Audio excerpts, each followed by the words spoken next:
cheguei sem avisar na casa da minha filha depois de 3 anos sem notícias. O que vi me partiu o coração. Ela estava no chão, vestida como empregada, enquanto o marido limpava os sapatos nela na frente de todos os convidados. Quando ele me viu parada na porta, seu rosto ficou branco como papel. Naquele momento, entendi que algo muito pior estava acontecendo ali, e que eu tinha mais culpa nisso do que poderia imaginar. Mas antes de continuar, confira se você já está inscrito no canal e escreva nos comentários. De onde você está assistindo este vídeo? Adoramos saber até onde nossas histórias estão chegando. Meu nome é Helena, tenho 62 anos e passei a maior parte da minha vida sendo professora de literatura em uma escola pública.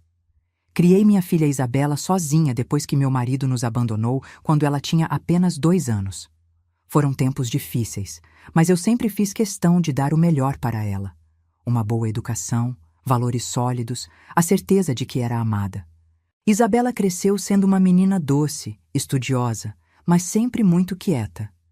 Ela nunca me deu trabalho.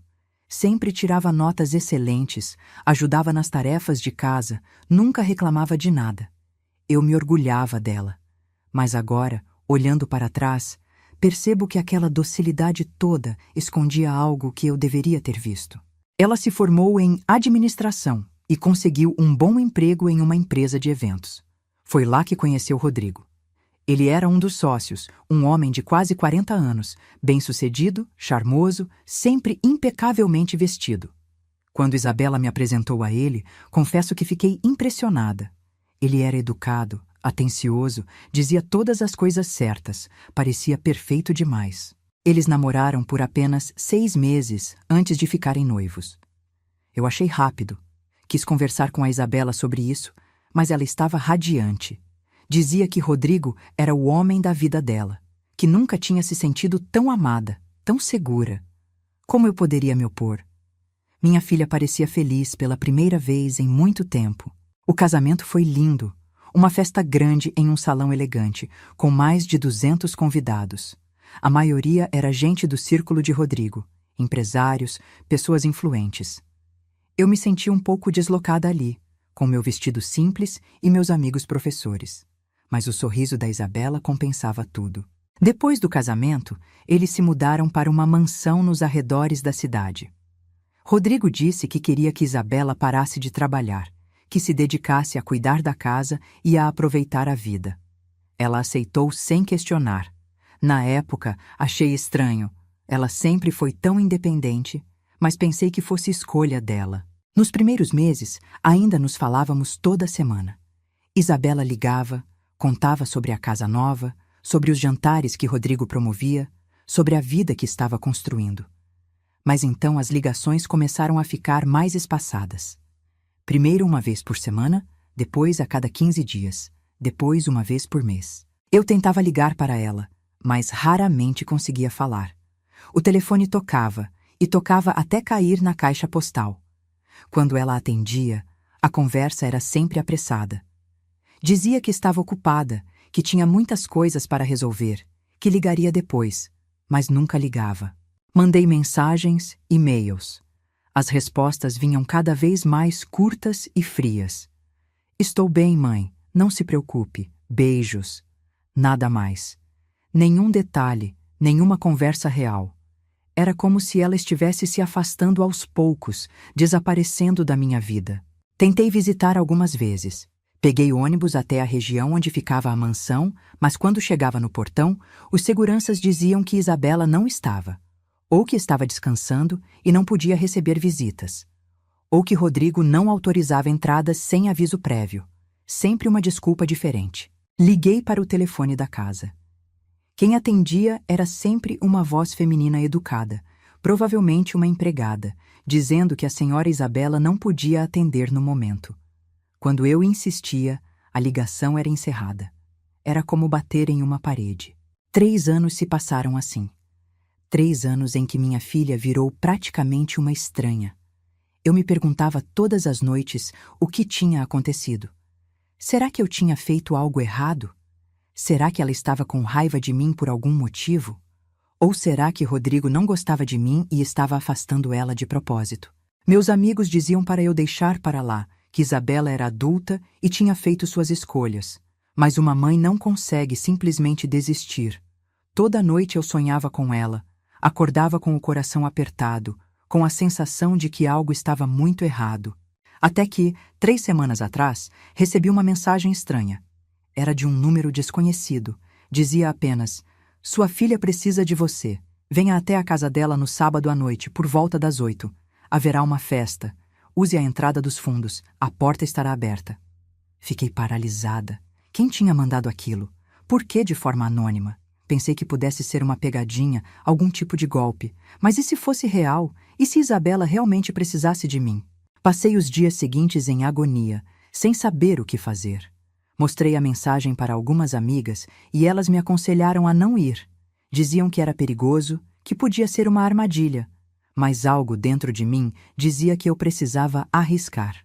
No sábado à noite, vesti minha melhor roupa, uma blusa azul marinho e uma calça social, e peguei um táxi até o endereço. Meu coração batia tão forte que eu conseguia ouvir nas têmporas. O motorista me deixou a alguns quarteirões da mansão. Ele disse que os seguranças de lá não gostavam de carros estranhos perto do portão.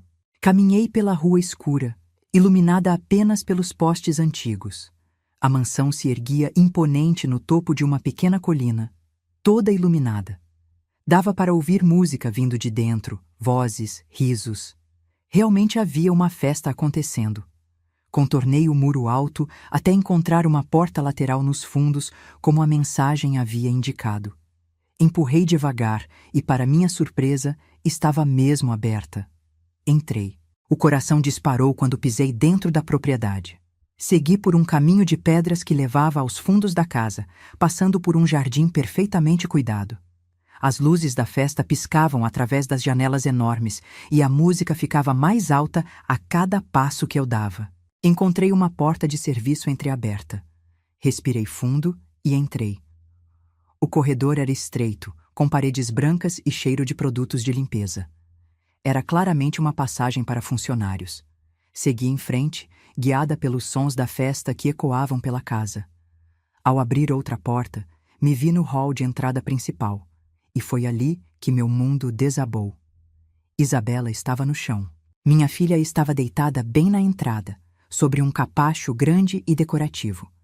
Ela usava um uniforme cinza desbotado, daqueles de empregada doméstica, todo surrado e manchado.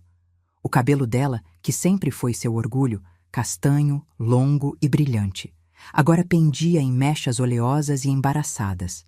Ela não se mexia, apenas olhava para o nada, com os olhos vidrados, como se não estivesse realmente ali. Como se tivesse desistido de estar presente na própria vida. Os convidados passavam por ela. Simplesmente passavam. Alguns desviavam, outros pisavam por cima das pernas dela, sem nem olhar para baixo. Ninguém parecia se importar. Era como se minha filha fosse um objeto, um móvel que fazia parte da decoração. Senti minhas pernas fraquejarem. Segurei na parede para não cair. O que estava acontecendo? Por que Isabela estava ali daquele jeito? Por que ninguém fazia nada? E então ele apareceu. Rodrigo saiu da sala de estar usando um terno cinza perfeitamente cortado, um copo de uísque na mão, sorrindo para os convidados. Ele caminhou em direção à porta principal sem nem olhar para baixo. Simplesmente pisou em cima de Isabela. Pisou mesmo, com força. E começou a limpar a sola dos sapatos de verniz no uniforme dela. Esfregou um pé, depois o outro, como se estivesse limpando lama. Minha filha não reagiu. Não gritou, não chorou, não tentou se levantar. Apenas ficou ali, inerte, deixando acontecer. "Senhoras e senhores", Rodrigo disse em voz alta, dirigindo-se aos convidados que observavam a cena. "Não se preocupem com isso, é só nossa empregada maluca. A coitada não bate bem da cabeça, mas a gente cuida dela. É nossa forma de fazer caridade." Algumas pessoas riram. Outras balançaram a cabeça com uma falsa compaixão. Ninguém questionou. Ninguém interferiu. Eu não conseguia respirar. Sentia como se estivesse tendo um ataque cardíaco. Aquilo não podia estar acontecendo. Não com minha filha. Não com a menina que eu criei, que eu protegi, que eu amei mais do que tudo na vida. Dei um passo à frente, apenas um passo, e foi o suficiente. Um dos convidados, um homem de cabelos grisalhos, usando terno caro, deixou cair o copo de champanhe que segurava. O vidro se estilhaçou no chão de mármore, o líquido dourado se espalhando aos seus pés. Mas ele nem percebeu. Estava olhando para mim como se tivesse visto um fantasma, e Rodrigo também me viu. Virou a cabeça devagar, e quando nossos olhos se encontraram, algo mudou em seu rosto. Por um segundo, apenas um segundo, vi pânico, puro pânico. Mas ele rapidamente se recompôs. Helena! Ele exclamou, abrindo um sorriso largo. Que surpresa maravilhosa! Por que não avisou que viria? Teríamos preparado uma recepção adequada. Ele caminhou em minha direção de braços abertos, como se fôssemos velhos amigos. Como se não tivesse acabado de limpar os sapatos na minha filha. Não retribui o abraço. Empurrei ele para o lado e corri até Isabela. Isabela, minha voz saiu trêmula. Isabela, o que está acontecendo aqui? Ela virou a cabeça devagar na minha direção. Por alguns segundos, não houve reconhecimento em seus olhos. Apenas vazio. Então, algo se moveu naquela expressão morta. Algo que parecia confusão, depois medo, depois esperança? Mãe! Ela sussurrou, tão baixo que eu mal consegui ouvir. Mãe, você está viva? Aquelas palavras me atingiram como um soco no estômago. Viva! Isabela, do que você está falando? Claro que estou viva! Ele disse. Rodrigo disse que você tinha morrido. Disse que teve um ataque cardíaco. Me mostrou o obituário no jornal. Senti as lágrimas queimarem meus olhos. Eu não morri, meu amor. Estou aqui. Estou bem aqui com você. Rodrigo se aproximou, ainda sorrindo, mas agora havia algo perigoso naquele sorriso. Helena, por favor, não deixe minha esposa mais confusa do que ela já está. Isabela está doente. Ela tem problemas, alucinações. Confunde realidade com fantasia. É muito triste, mas estamos cuidando dela da melhor forma possível. Doente? Eu me virei para ele, sentindo a raiva ferver dentro de mim. Ela estava no chão enquanto você limpava os sapatos nela, na frente de todos. Como isso é cuidar? Mãe, eu... Isabela tentou falar, mas sua voz falhou. Ela tentou se levantar, e foi então que vi seus braços. Marcas. Pequenas marcas roxas na parte interna dos cotovelos. Marcas de agulha. Meu sangue congelou. O que você está fazendo com ela? Perguntei, olhando fixamente para Rodrigo. O que você está dando para minha filha? Medicação, ele respondeu calmamente. Prescrita por médicos especializados. Isabela desenvolveu um problema grave com drogas logo após nosso casamento. Vício em substâncias. Isso desencadeou uma série de problemas psiquiátricos. Eu tenho todos os documentos médicos, se quiser ver. Mentira! Eu gritei. Isabela nunca usou drogas na vida. Com todo respeito, Helena, Rodrigo disse, e sua voz estava ficando mais fria. Você não vê sua filha há 3 anos. Não sabe pelo que ela passou. Não sabe o que eu tive que aguentar. As crises, os surtos, as tentativas de... Bem, não vou entrar em detalhes na frente dos convidados. Ele fez um gesto para os seguranças que começaram a guiar os convidados de volta para a sala de estar. As pessoas saíam relutantes, cochichando entre si, olhando para trás com curiosidade mórbida. O homem de cabelos grisalhos que havia derrubado o copo não se moveu. Continuou parado, nos observando com uma expressão estranha no rosto. Havia algo nele, algo familiar, mas eu não conseguia identificar o quê. Venha, Helena, Rodrigo disse, estendendo a mão. Vamos conversar no meu escritório, longe de toda essa confusão. Vou explicar tudo com calma. Olhei para Isabela, que agora estava sentada no chão, abraçando os próprios joelhos. Ela parecia uma criança assustada. Não vou deixar minha filha, eu disse. Isabela precisa descansar e tomar os medicamentos dela, Rodrigo respondeu. Vou pedir para Sofia, nossa governanta, levá-la para o quarto. Depois conversamos. Prometo que vou esclarecer tudo.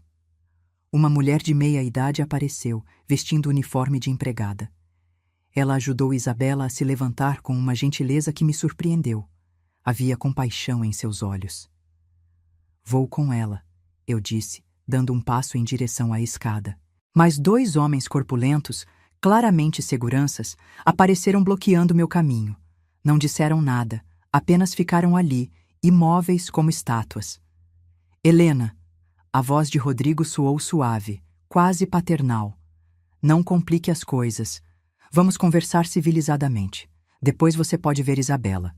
Mas primeiro, preciso que entenda a situação. Eu queria subir aquela escada, queria abraçar minha filha, tirá-la dali. Mas os seguranças eram o dobro do meu tamanho, e eu sabia que se tentasse forçar a passagem, só pioraria tudo. Está bem, eu disse, engolindo a raiva. Vamos conversar. Rodrigo sorriu e fez um gesto para que eu o seguisse. Caminhamos por um corredor comprido, passando por salas luxuosamente decoradas, até chegarmos a um escritório imenso. Paredes de madeira escura, estantes cheias de livros que pareciam nunca ter sido tocados, uma mesa enorme de mogno. Ele se sentou atrás da mesa como um rei em seu trono e gesticulou para que eu me sentasse na poltrona em frente. Permaneci em pé. Prefere ficar de pé?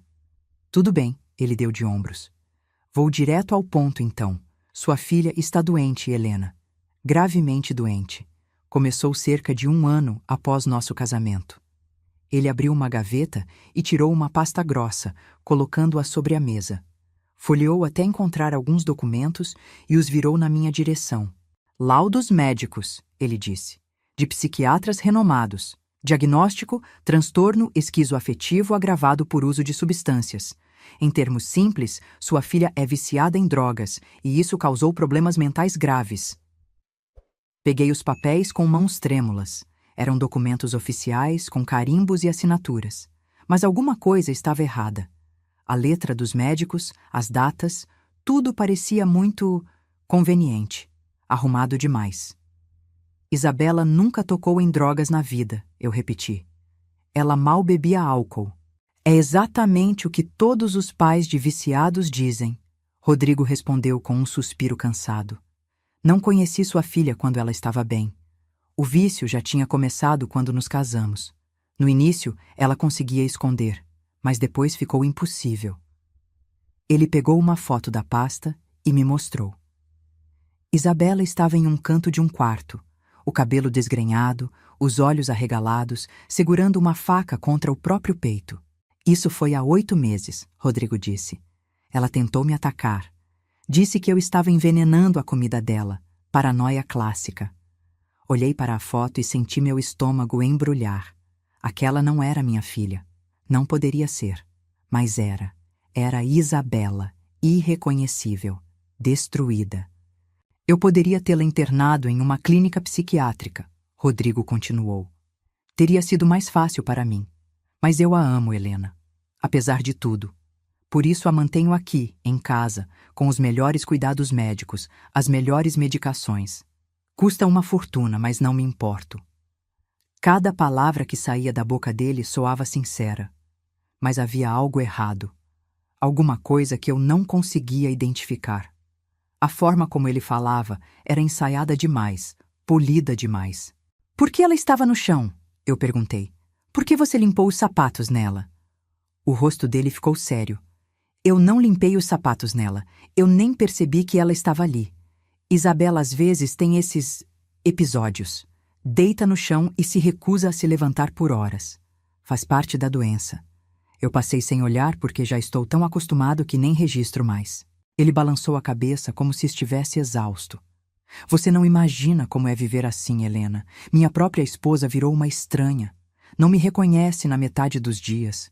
Grita, tem alucinações, se machuca, e mesmo assim eu fico, porque prometi na frente de Deus cuidar dela na saúde e na doença. Queria acreditar nele. Parte de mim queria muito acreditar que minha filha estava apenas doente, que tudo aquilo era real, que Rodrigo era realmente um marido dedicado lutando contra uma tragédia. Mas então lembrei das mensagens que pararam de chegar, do telefone que nunca era atendido, dos anos de silêncio e das marcas de agulha nos braços de Isabela. Ela disse que você mostrou um obituário meu, eu disse. Disse que você contou para ela que eu estava morta. Rodrigo suspirou e passou a mão pelo cabelo. Ela viu um obituário qualquer em uma revista. Uma mulher com o mesmo nome que você. Na cabeça confusa dela, decidiu que era você. Tentei explicar que não era, mas ela não escutava. Entrou em crise profunda. Chorou por dias. Foi terrível. Ele se levantou e caminhou até um bar no canto da sala, servindo-se de uísque. Vou ser sincero com você, Helena, ele disse, ainda de costas. Sei o que está pensando. Sei que me vê como um vilão. Mas a verdade é que sou a única coisa impedindo Isabela de acabar trancada em um hospício para o resto da vida. Virou-se e me encarou. E você? Onde estava nos últimos 3 anos? Sua filha parou de atender suas ligações e você simplesmente desistiu. Não veio visitar. Não insistiu. Se conformou. Aquelas palavras me acertaram como uma bofetada, porque eram verdade. Eu tinha desistido. Não completamente, mas tinha parado de lutar tanto quanto deveria. Ela não me atendia, eu disse com a voz fraca. Você não deixava eu entrar. Porque ela não queria ver ninguém, ele respondeu. Isabela tinha vergonha do estado em que estava. Não queria que você a visse assim. Foi ela mesma quem pediu para não deixar você entrar. Será que era verdade? Será que minha filha realmente não queria me ver? Ou ele estava manipulando tudo, inclusive agora? Quero falar com Isabela, eu disse firme. Sozinha, sem você, sem seguranças, sem ninguém. Rodrigo tomou um gole longo de uísque antes de responder. Ela tomou os medicamentos há pouco. Deve estar dormindo agora. Amanhã de manhã você pode vê-la. Vou até pagar um hotel confortável para você. Descanse e amanhã conversamos com calma. Não vou a hotel nenhum. Vou dormir aqui. Helena... Ele começou, mas eu o interrompi. Ou eu durmo aqui, ou vou chamar a polícia agora mesmo e denunciar tudo o que vi.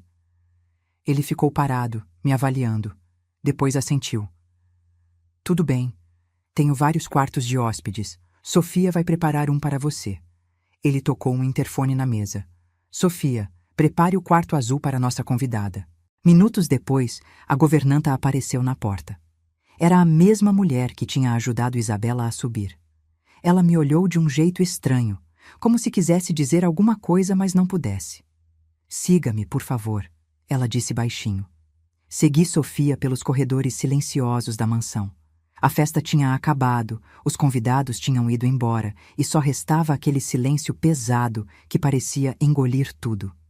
O quarto da Isabela, eu perguntei enquanto subíamos a escada. Qual é? Sofia hesitou. Terceira porta à direita no segundo andar. Mas a senhora não deve ir lá agora. Ele não vai gostar. Ele não precisa saber. Sofia parou e me olhou diretamente nos olhos. Havia medo ali, mas também algo mais. Uma espécie de alívio, talvez. Como se estivesse esperando que alguém finalmente questionasse o que estava acontecendo naquela casa.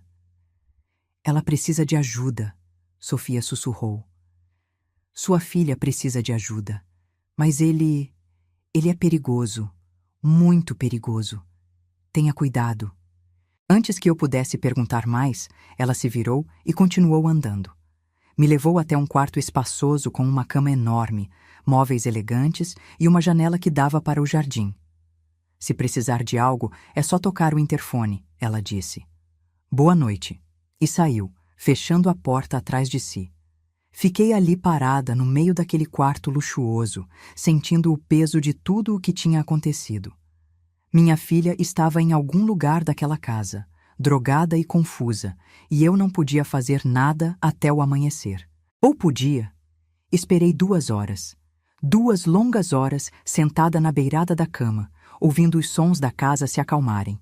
Passos aqui e ali, portas se fechando, até que finalmente tudo ficou silencioso. Às 2 da manhã, saí do quarto. O corredor estava escuro.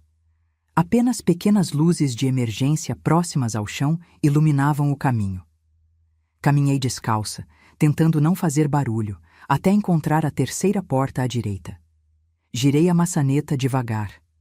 Não estava trancada. O quarto de Isabela era quase vazio. Uma cama simples, uma mesinha de cabeceira, nada mais. Era tão diferente do resto da casa. Parecia uma cela, não um quarto. Minha filha estava deitada, encolhida sob um lençol fino. Aproximei-me e me ajoelhei ao lado da cama. Isabela, sussurrei. Isabela, sou eu. Ela não respondeu. Sua respiração era lenta e pesada. Toquei seu ombro e ela não reagiu. Estava profundamente sedada. Foi então que vi a mesinha de cabeceira. Havia vários frascos de remédios, todos sem rótulo. Peguei um e cheirei. Um cheiro químico forte, medicinal. Coloquei de volta e percebi algo mais. Uma seringa usada dentro do lixinho. Isabela não estava doente. Ela estava sendo dopada. Senti a raiva crescer dentro de mim, mas precisava manter a calma. Precisava de provas. Precisava de um plano. Não podia simplesmente pegar minha filha e sair correndo. Rodrigo tinha seguranças, advogados, dinheiro. Ele ia me destruir se eu fizesse algo impulsivo.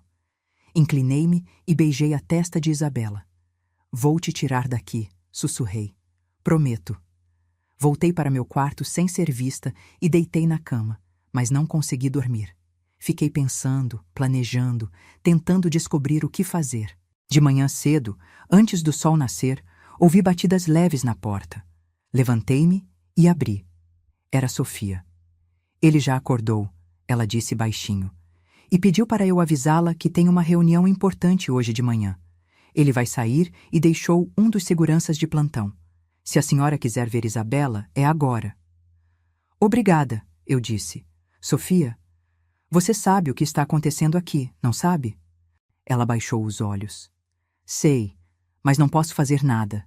Ele tem provas contra mim. Disse que se eu abrir a boca, vou para a cadeia. E é verdade. Ele plantou coisas no meu quarto, joias da primeira esposa dele. Se eu denunciar, ele me acusa de roubo. Primeira esposa? Sofia me olhou com uma expressão carregada. Ele já foi casado antes, 2 vezes. As 2 esposas. A primeira está internada em uma clínica psiquiátrica na Suíça. A segunda morreu. Senti o chão sumir debaixo dos meus pés. Morreu como? Oficialmente suicídio, overdose de remédios para dormir. Mas eu estava aqui. Vi coisas. Vi ele entrar no quarto dela com um frasco na mão. 1 hora depois, ela estava morta. Meu sangue congelou. E você nunca contou para ninguém? Contei para a polícia na época, Sofia disse, com lágrimas nos olhos. Mas meu depoimento sumiu do processo. O investigador foi transferido. O caso foi arquivado, e eu fui ameaçada de todas as formas possíveis. Tenho uma filha, senhora Helena. Tenho netos. Ele disse que se eu abrisse a boca, eles sofreriam. Entendi então o tipo de homem que Rodrigo realmente era. Não apenas cruel, mas meticuloso, calculista, perigoso. Por que está me contando isso agora? Perguntei. Porque não aguento mais, ela sussurrou. Já vi 2 mulheres serem destruídas nesta casa. Não quero ver uma terceira. Sua filha ainda tem salvação, mas precisa ser rápido. Ele está planejando interná-la em uma clínica fechada no exterior. Ouvi ele conversando ao telefone ontem. Disse que ela está ficando inconveniente demais. Sofia pegou um cartão do bolso e me entregou. Este é o número de um promotor. Homem decente, um dos poucos. Se conseguir provas do que Rodrigo está fazendo, ele pode ajudar. Mas precisa de provas concretas. Exames de sangue mostrando as drogas, testemunhas, documentos. Peguei o cartão. Como vou conseguir isso? Não sei, mas precisa tentar. Sofia olhou para trás nervosa. Preciso ir. Ele pode desconfiar se eu demorar. Ela saiu apressada e eu fiquei ali, segurando aquele cartão como se fosse uma tábua de salvação. Desci até a cozinha e encontrei apenas um dos seguranças, sentado lendo jornal. Ele me olhou, mas não disse nada. Fui até o quarto de Isabela. Ela estava acordada, sentada na cama, olhando para a parede. Quando me viu, seus olhos se iluminaram por um segundo. Mãe, ela disse com a voz fraca. Você ainda está aqui. Achei que tivesse sonhado. Sentei na cama ao lado dela e segurei sua mão. Não foi sonho. Estou aqui. E vou te tirar daqui. Não pode. Isabela balançou a cabeça. Rodrigo não vai deixar. Ele controla tudo. Meu dinheiro, meus documentos, minha vida. Disse que se eu tentar sair, ele me tranca em um hospício e joga a chave fora. Ele não pode fazer isso. Pode sim, ela disse, com lágrimas escorrendo. Tem médicos que assinam qualquer coisa por dinheiro. Tem laudos dizendo que sou louca. Tem provas falsas. Ele preparou tudo. Abracei minha filha e senti como ela estava magra, apenas pele e osso. Como isso começou, Isabela? Como você chegou até aqui? Ela respirou fundo. No começo, ele era perfeito, atencioso, carinhoso, tudo o que eu sempre quis. Mas depois do casamento, começou a mudar. Pequenas coisas primeiro. Decidia o que eu ia vestir, escolhia minhas amizades, dizia que era porque se importava, que queria me proteger. Isabela enxugou as lágrimas. Então começou a me isolar. Disse que meus amigos eram má influência, que você, mãe, estava tentando nos separar. Foi ele quem pegou meu telefone e bloqueou todos os contatos. Disse que era pelo meu bem, que eu precisava focar em nosso casamento. Por que você não fugiu? Eu perguntei, já sabendo que a resposta seria complicada. Tentei, 3 vezes. Das 3, ele me encontrou. Na terceira vez começou com as injeções. Disse que eram vitaminas, que eu estava fraca e precisava. No começo eu acreditei. Mas então comecei a ter lapsos de memória, alucinações. Não conseguia pensar direito. Ela tremeu nos meus braços. Aí ele mostrou o jornal, o obituário com seu nome, com sua foto.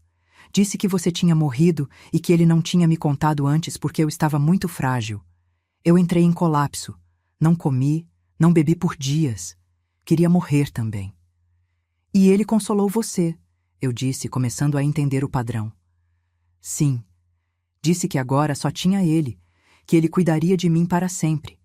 E eu acreditei porque não tinha mais ninguém. Estava completamente sozinha. Segurei o rosto dela entre minhas mãos. Você nunca esteve sozinha. Eu sempre estive aqui. Sempre. E vou provar isso. Mas como? Rodrigo tinha criado uma prisão perfeita. Isabela não tinha documentos, não tinha dinheiro, não tinha força física para fugir.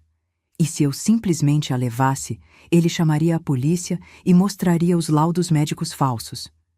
Isabela, eu disse, você topa fazer algo perigoso?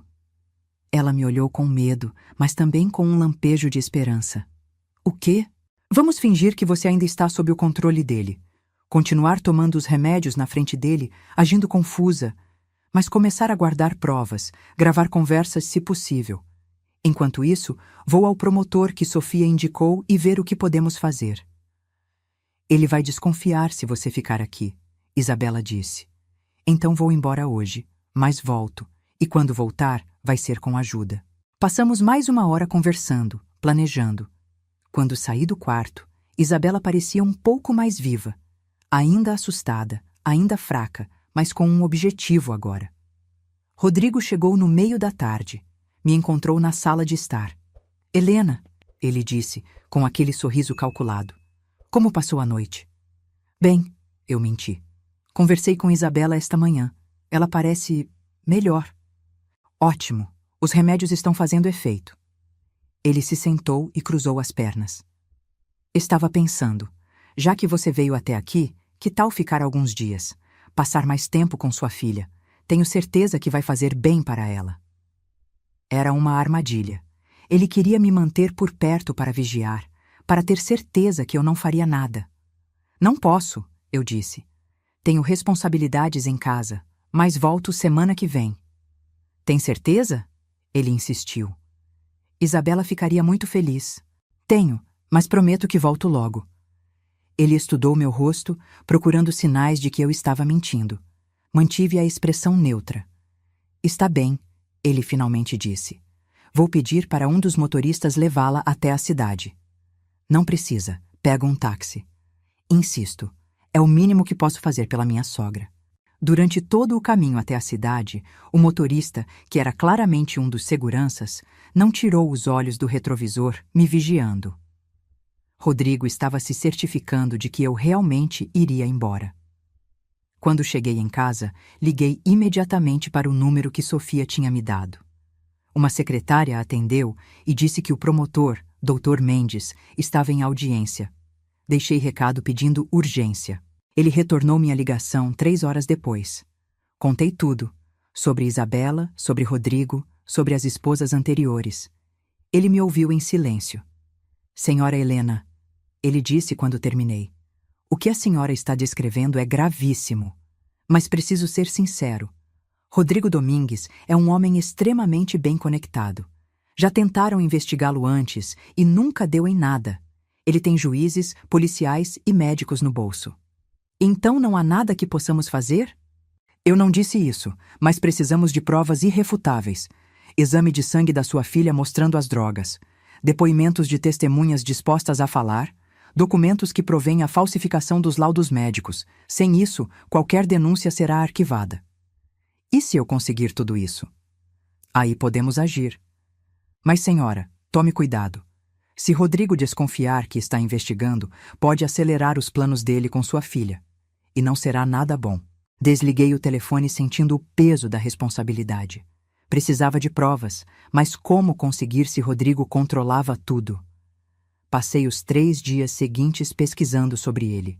Descobri artigos antigos sobre a morte da segunda esposa. Como Sofia tinha dito, o caso foi arquivado rapidamente. Suicídio por depressão, segundo os relatórios oficiais. Mas encontrei um blog de um jornalista investigativo que questionava a versão oficial. Ele levantava pontos suspeitos, como a morte havia ocorrido apenas 11 meses após o casamento, como a esposa tinha acabado de mudar o testamento colocando Rodrigo como único herdeiro uma semana antes, como o investigador responsável pelo caso tinha sido promovido logo depois. O jornalista, Marcelo Santos, ainda estava vivo. Consegui seu contato e liguei. Ele se lembrou do caso imediatamente. Sempre soube que tinha algo errado, ele disse. Mas não consegui provar nada. Rodrigo Domingues é intocável, pelo menos por enquanto. Contei sobre Isabela. Ele ficou em silêncio por um momento. Ele está fazendo de novo, Marcelo disse com raiva na voz. Aquele filho da mãe está repetindo o padrão e vai continuar fazendo enquanto ninguém o parar. Pode me ajudar? Posso, mas vai ser perigoso. Se ele descobrir que estamos investigando, eu sei, mas é minha filha. Marcelo suspirou. Está bem, vamos fazer o seguinte. Preciso que consiga uma amostra de sangue de Isabela. Com isso, posso mandar para um laboratório independente e descobrir exatamente o que ele está dando para ela. Também preciso de documentos. Qualquer coisa que prove que os laudos médicos são falsos. Como vou conseguir isso? Você vai ter que voltar para aquela casa e vai ter que ser esperta, muito esperta. Passamos horas planejando. Marcelo tinha contatos, recursos, experiência, mas o risco era enorme. No 4º dia, liguei para Rodrigo. Oi, estava pensando na sua oferta de passar uns dias com Isabela. Ainda vale? Claro, ele respondeu, e pude ouvir a satisfação na voz dele. Ele achava que tinha me convencido. Quando quer vir? Amanhã? Perfeito, vou mandar meu motorista buscá-la. Não precisa, eu alugo um carro. Insisto, Helena, é mais confortável. Ele não ia me dar escolha. Queria me controlar desde o primeiro momento. O motorista me buscou no dia seguinte. Durante todo o trajeto, fingi estar relaxada, fazendo pequenas perguntas sobre a casa, sobre Isabela, sobre a rotina. Ele respondia em monossílabos, mas eu estava plantando a imagem de uma sogra preocupada, nada mais. Quando chegamos à mansão, Rodrigo me recebeu com um abraço caloroso, completamente falso, mas convincente para quem não o conhecesse. Que bom que voltou, ele disse. Isabela vai ficar feliz. Ele me levou até o quarto dela. Isabela estava sentada na cama, olhando pela janela. Quando me viu, seu rosto se iluminou por um segundo antes de voltar à expressão vazia que usava como máscara. Olá, mãe, ela disse com a voz sem emoção. Oi, meu amor. Rodrigo nos observou por alguns segundos. Vou deixá-las conversarem. Qualquer coisa, é só me chamar. Quando ele saiu e fechou a porta, esperei alguns segundos antes de sussurrar. Ele pode estar ouvindo. Fale normalmente. Isabela assentiu. Conversamos sobre coisas banais. O tempo, a casa, o jardim, Mas enquanto falávamos, fiz sinais discretos com as mãos, mostrando o que precisava: uma amostra de sangue. Ela entendeu.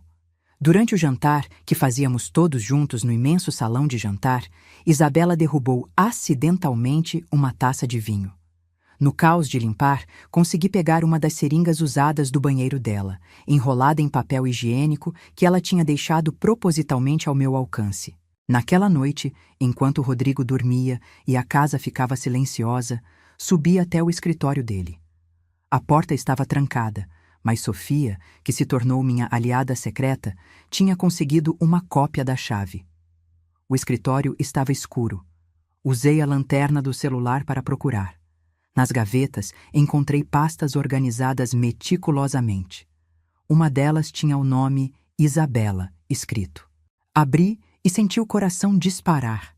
Ali estava tudo: os laudos médicos falsos, receitas adulteradas, contratos com médicos que claramente estavam sendo pagos para mentir. Havia até anotações manuscritas de Rodrigo detalhando as doses de medicação e os efeitos esperados. Era um manual de como destruir uma pessoa. Fotografei tudo com o celular, página por página, com as mãos tremendo de raiva e medo. Se ele me pegasse ali, era o fim. Estava guardando a última pasta quando ouvi passos no corredor. Congelei. A luz sob a porta se acendeu. Alguém estava vindo. Desliguei a lanterna e me escondi atrás da pesada cortina da janela, prendendo a respiração. A porta se abriu. Era Rodrigo.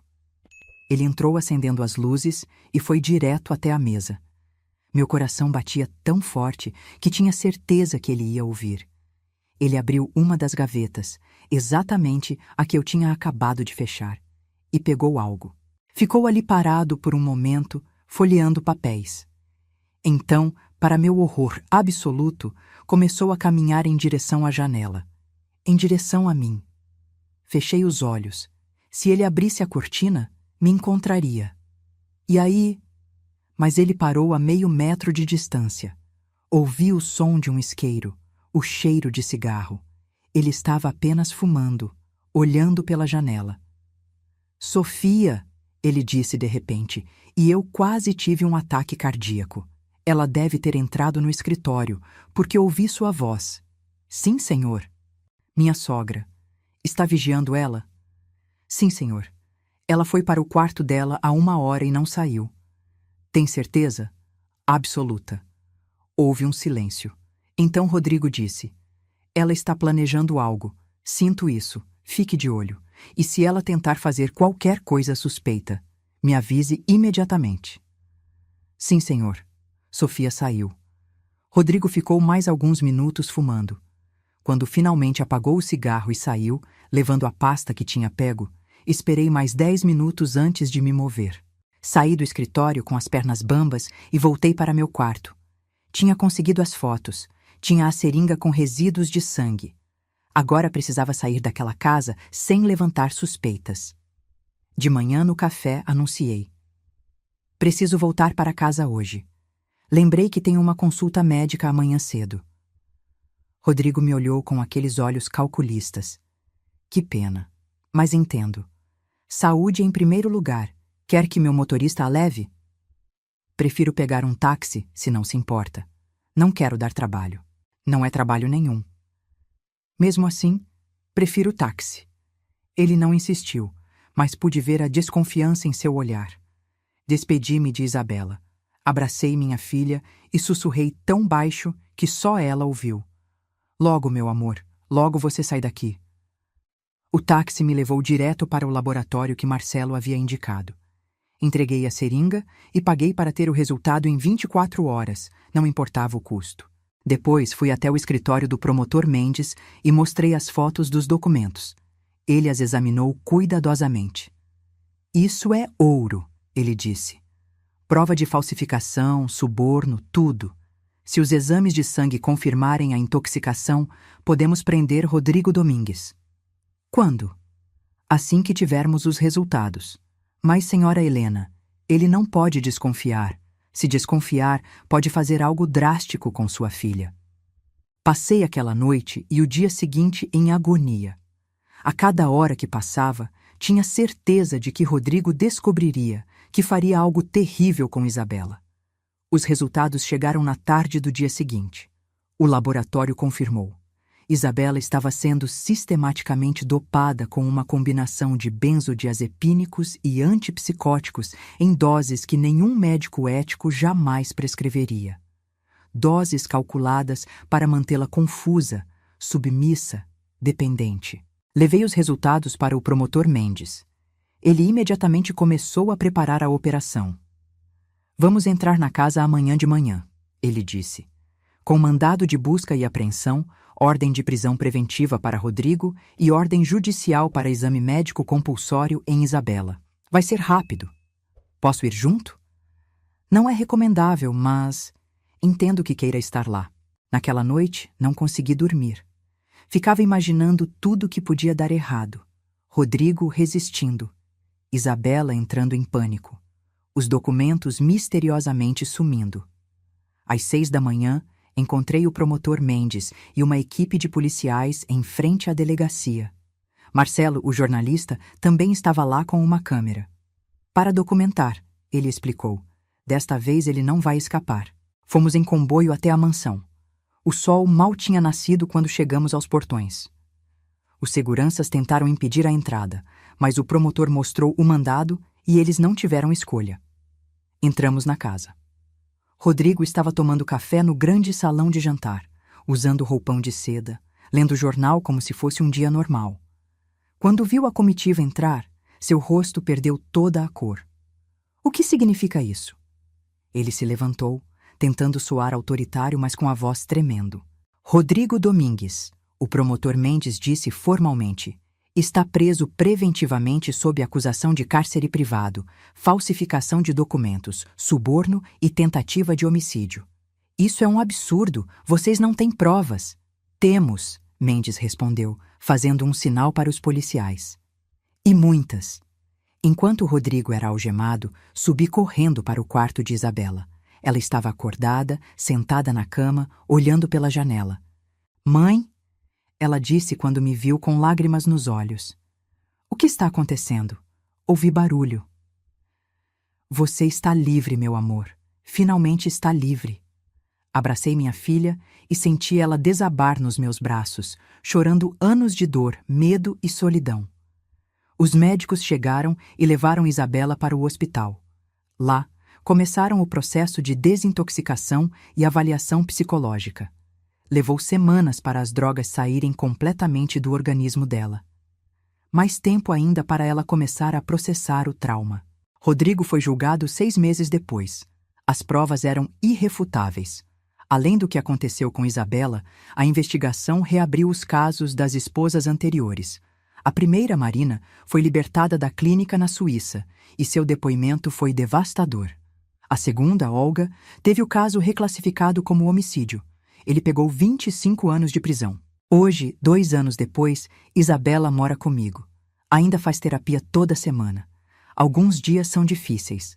Ela acorda de pesadelos, tem crises de ansiedade, luta contra os traumas. Mas está viva, está livre. E está se reconstruindo um dia de cada vez. Sofia, a governanta corajosa que nos ajudou, também saiu daquela casa. Está trabalhando em um lugar seguro agora, finalmente livre do medo. E eu? Aprendi que o silêncio nunca é a resposta. Que quando algo parece errado, provavelmente está. Que o amor de mãe precisa vir acompanhado de coragem para agir, mesmo quando é assustador. Isabela ainda está aprendendo a confiar novamente. A sair de casa sem medo. A tomar suas próprias decisões. É um processo lento, mas estamos juntas. E desta vez, eu não vou soltá-la. Às vezes ela me pergunta se consegue perdoar a si mesma por não ter visto os sinais antes, por ter acreditado nas mentiras de Rodrigo. Eu digo que não há nada a perdoar. Ela foi vítima de um predador experiente, de alguém que fazia aquilo há anos com outras mulheres. O importante é que ela sobreviveu e agora tem a chance de viver de verdade. Hoje, ela começou faculdade de novo, psicologia. Quer ajudar outras mulheres que passaram pelo que ela passou. Quer transformar sua dor em propósito. E eu? Continuo sendo professora, Mas agora também dou palestras sobre relacionamentos abusivos, sobre os sinais de alerta, sobre a importância de nunca desistir de quem amamos. Porque se eu tivesse desistido, se eu não tivesse ido até aquela casa naquela noite, minha filha não estaria aqui hoje. E você? Já passou por alguma situação em que precisou ter coragem para ajudar alguém que amava? Ou conhece alguém que viveu algo parecido? Me conta nos comentários. E se essa história te tocou de alguma forma, não esquece de curtir e compartilhar com alguém que precisa ouvir isso. Até a próxima!